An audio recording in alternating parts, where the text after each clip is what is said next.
İşte geldim, işte gittim.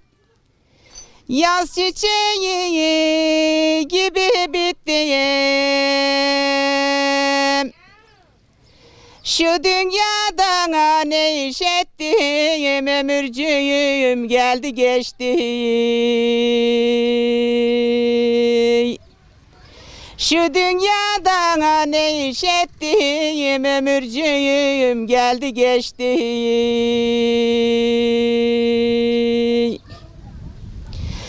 İşte geldi yuyucular, tenime su koyucular. Kefenim elinde hoca, kefenciyim biçti gitti.